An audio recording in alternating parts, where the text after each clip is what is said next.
Have you ever received a suspicious email or phone call asking for personal information?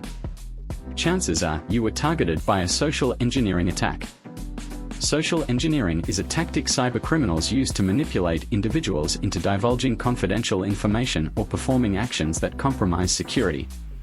In this video, we'll explore the various forms of social engineering, how they work, and, most importantly, how you can protect yourself. Let's dive in. Social engineering exploits human psychology rather than technical vulnerabilities. Attackers prey on emotions like fear, curiosity, or greed to deceive individuals into compromising security.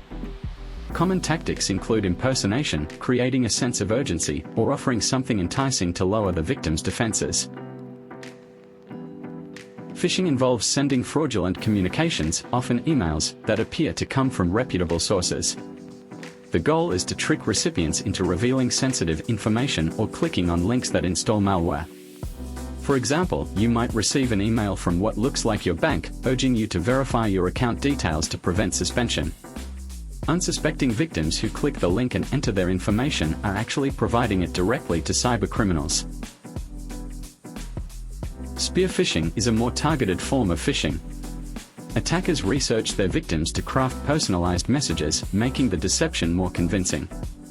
For instance, a hacker might study a company's organizational chart and send an email to an employee, pretending to be their manager, requesting confidential data. Voice phishing, also known as vishing, uses phone calls to impersonate trusted entities, such as banks or government agencies, to extract personal information from victims. For example, you might receive a call from someone claiming to be from your bank's fraud department, warning of suspicious activity and requesting your account details to verify your identity. SMS phishing, also known as smishing, involves sending deceptive text messages to lure individuals into revealing personal data or clicking on malicious links. For instance, you might receive a text claiming you've won a prize, prompting you to click a link to claim it, which then leads to a malicious website. In pretexting, attackers fabricate a scenario or pretext to steal personal information. For example, they might pose as IT support to extract login credentials, contacting an employee and claiming there's an issue with their account that requires immediate attention. Baiting entices victims with the promise of something desirable, like free software or music downloads, which, when accessed, infects their system with malware.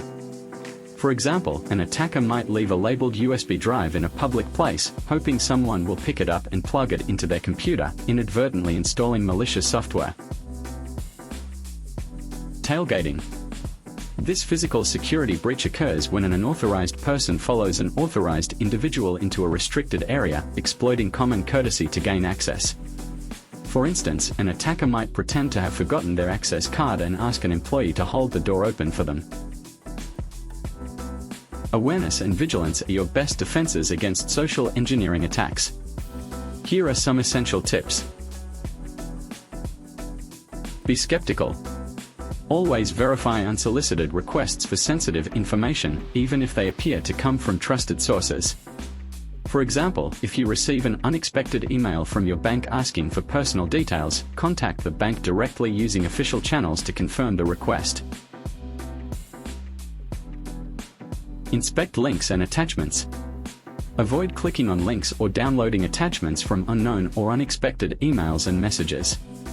Hover over links to see the actual URL before clicking, and be cautious of attachments, even from known contacts, if they seem out of context. Use multi-factor authentication, MFA. MFA adds an extra layer of security, making it harder for attackers to access your accounts, even if they obtain your credentials. For instance, after entering your password, you might be required to enter a code sent to your phone. Educate yourself and others.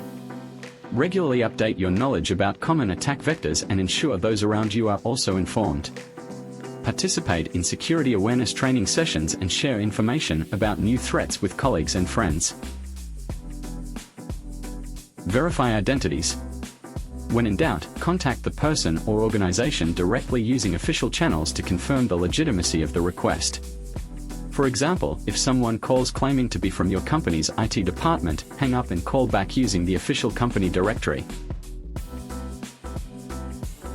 Secure physical access. Be cautious about allowing strangers to enter secure areas and always follow proper protocols for granting access. By staying informed and cautious, you can significantly reduce the risk of falling victim to social engineering attacks. Social engineering attacks exploit our natural tendencies to trust and help others. By understanding these tactics and remaining vigilant, we can protect ourselves and our organizations from potential threats. Have you ever been a victim of social engineering? Or have you been targeted but managed to avoid being scammed? Let me know your experiences in the comments. And if you found this video helpful, please like, share, and subscribe for more cybersecurity insights. Stay safe and stay informed.